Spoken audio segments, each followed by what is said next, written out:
I think that people who disregard romance and think that it's not worth your time just has not found the romance for them. I do believe a romance for them exists out there. Hello, everyone. My name is Bethany. This is my channel, Thani's Thoughts. Welcome back. Today, I'm going to be doing the Getting to Know the Romance Reader book tag. So this was a tag initially done by Bree. I will link the tag below. And I've seen quite a few romance readers do this one. Most notably, Laura did this one. Laura's library card did this one recently. And I'll link her video below. So it seemed like a really fun tag to do. First question is, what is your romance origin story? I love that it's called a romance origin story because it sounds like I'm a superhero, which I'm not, but it sounds kind of badass. My romance origin story was I gravitated towards books that had relationships and enjoyed books more that had relationships, I think, as a central theme. I really started getting into romance, though, when I started sneaking my mom's romance books by the age, I want to say around 13 or 14. My mom figured it out. Like by 16 or 17, I think she was basically like, yeah, no, I knew you were sneaking them this whole time. So I was definitely not as stealth as I thought I was. One of the things I really like about romance, though, is I just really enjoy happily ever after. I think there's just something so fulfilling and satisfying in reading about two people overcoming odds to come together. I think there's something really satisfying and really joyful in that I really enjoy. And it makes me think back to asking my mom why she rewatches Pride and Prejudice over and over again, the Colin Firth version, because that is the best version, and don't at me. What she said was that she still wanted to make sure that they got together. And I think that resonated with me on such a deep level because every time I read a romance, I think I just want these two to get together. I root for the couple each and every time. And I still think there's something really great in that. And there's something really enjoyable and really fun. And I think that's why I keep going back to romance all the time. I have to read a romance. I can go into other genres quite frequently, but I always have to go back to a happily ever after. There you have it. Question number 2. If you could be the heroine in a romance novel, who would be the author and what's one trope you insist be in the story? I think the author that would have to write me would be Meg Cabot because Mia Thermopolis at the age of 14 was so me. I so identified with Mia Thermopolis so much, being awkward, having terrible frizzy hair, like so many ways, in so many ways. The kind of humor that she has is something that I just really gravitate towards and sounds like me in my head. So Meg Cabot would be it for me. As far as the trope that would be in my story, probably fake dating, because I'd be the kind of heroine that's like totally clueless and oblivious about a guy liking her until like, act 3 and being like, oh, but I like him too. That's the kind of heroine I would be. So I think that would be the trope for me.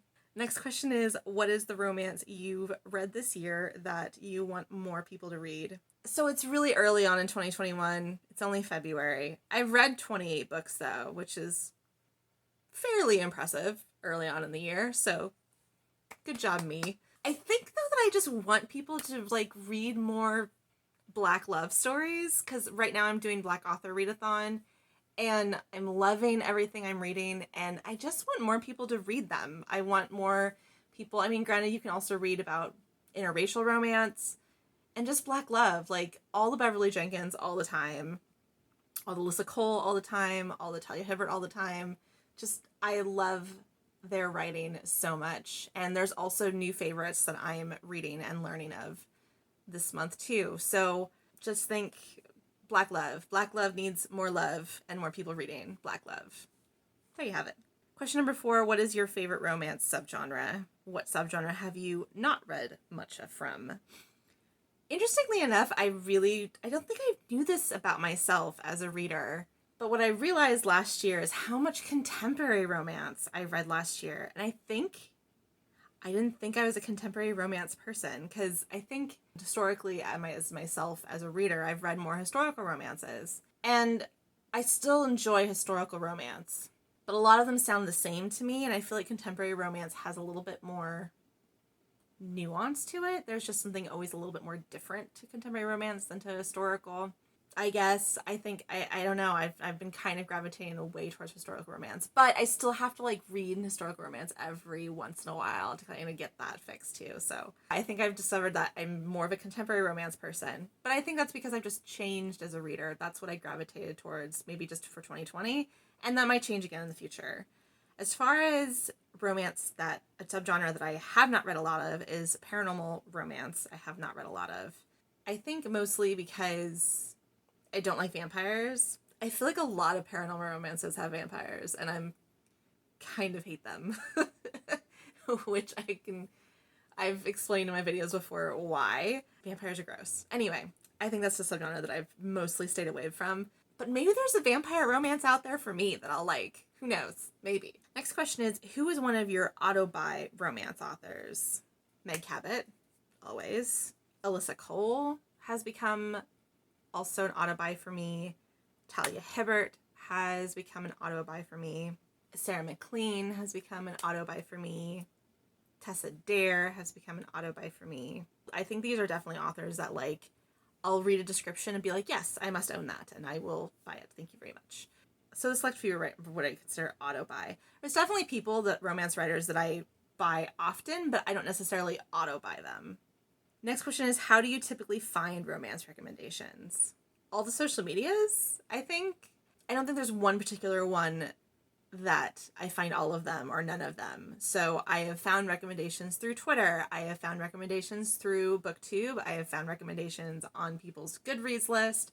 I have found recommendation on Bookstagram. Like, whatever people are reading or whatever people are talking about ends up on my radar somehow. And it just always depends on how it hooks me or how I go, no, that sounds good. I want to look into that. I especially think I pay attention to those who I know either have similar taste to me or those whose opinions I trust. I have friends too. I think I have friends who have read things and say they enjoy them and then recommend them to me. I've had that way of finding romance reads as well. Question number 7, what is an upcoming romance release you're excited for? I mean, I think I've mentioned this already in a couple of my anticipated reads for 2021, but that's going to be Heart Principle by Helen Hoang. I am just so freaking stoked for Kwan's story because I love his character so much. He's kind of like the guy, not necessarily a playboy, but he's kind of a little bit confident, almost on the edge of cocky. I love a character like that who finds love. There's something really satisfying in like this really confident, borderline cocky, arrogant guy getting a little bit brought down to his knees for someone he really cares about. There's just something really satisfying in that, and that's why I'm really stoked for his story. So, and also Helen Hoang brings all the representation with her autistic heroes, and this heroine is going to be OCD, which I'm really, really excited to see. What is one misconception about romance you would like to lay to rest?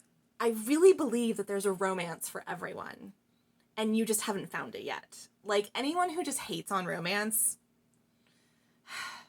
drives me nuts. Not only that, but romance in the last few years has become really diverse, and there's a lot more LGBT, queer romances, sapphic romances, interracial, black love, historical, contemporary, paranormal. Like, there's so many options for romance, and people just really only have one idea in mind of what a romance is, and it is not that. It doesn't have to be, because the genre is growing and building and becoming more diverse. I think it could be a lot of fun. I really, really do. And plus size representation, disability representation, like there's so much more coming out in the genre. Granted, the progress is slow, but I think that people who disregard romance and think that it's not worth your time just has not found the romance for them. I do believe a romance for them exists out there. And I always try to encourage people, and maybe there's not. There could definitely genuinely people out there who are like, no, romance isn't for me. It's not my thing. Okay, fine. If you've genuinely tried, if you haven't really tried, or if you've tried one different type, then come to me and I will try to find you a recommendation that you would like. Everyone loves a happily ever after. Who doesn't like a happily ever after? I mean, I can see people enjoying books that don't have a happily ever after, and that's fine. I've enjoyed books like that as well, but I think overall, everyone loves a happily ever after, and romance can give you that if you find the right one for you. I don't like when people simply dismiss the genre as a whole, especially with how the genre has been changing and really becoming diverse and really developing more as compared to maybe other genres. So yes, I will say that. Who is the most recent romance reading content creator you came across that you'd like to shout out? I don't know if they're recent, but these are some of the people that I watch most often. I would say Bethany from Beautifully Bookish Bethany, Steph from Steph's Romance Book Talk, Izzy from Happy for Now, Tamika from Library of Tomes, Heather from HEA Booktube, and Laura from Laura's Library Card. They're probably the ones I watch the most consistently, and they always have really great content and really fun things to watch. So I will link them all in the description, and you can find out for yourself. Last question is, if someone had never read a romance before and asked you to recommend the first 3 moments that came to mind as places to start, what would these recommendations be?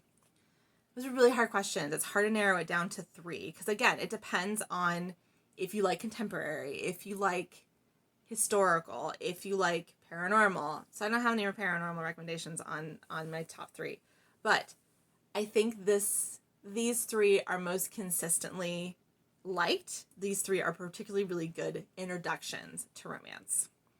First one I'm going to be recommending is The Unhoneymooners by Christina Lauren. It's got great banter. It's got fake dating.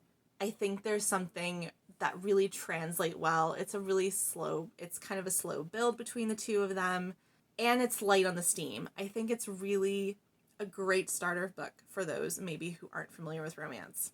Next, I think I would recommend Tessa Dare. And I want to say it's the first book in the Wallflower series. I want to say that's the Wallflower Wager, but I'm not 100% sure if that's the first book in the series, but I'll put it up here.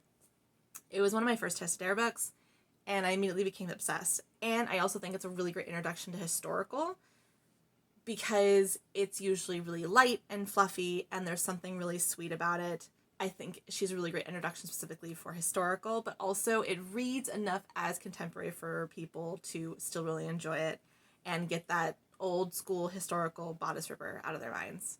Not that there's anything wrong with those, but I think those are what usually comes to people's minds when they consider romance. And last, but certainly not least, is Take Hint, Dani Brown. It has one of the best fake dating tropes ever. I think it's the epitome of fake dating tropes. They're interracial. It's a Black author. It's really, really sweet. I really loved everything about this. Zaf is such a great hero. The anxiety rep is so good. It really shows a diverse romance and how far romance is coming, and how far romance is still moving forward in developing really great diverse stories. So yes, also I think a great intro to romance. This one's a little bit more on the steamy side, so just be prepared for that if that's not your thing. Or maybe it is your thing and you just don't know it yet. That's it for the book tag. It was so much fun. Thank you so much for watching. If you could recommend any romance book to others as an introductory to romance, what book would you recommend? I would love to know. Maybe it's one I haven't read before. That'd be great. Thank you so much for watching. If you like what you saw and want to see more from me, please subscribe and hit likes and bells. I'd really appreciate it. As well as follow me on all the social medias that are linked down below, and you can see me on all the things. Thank you so much for watching, and I will see you again soon. Bye!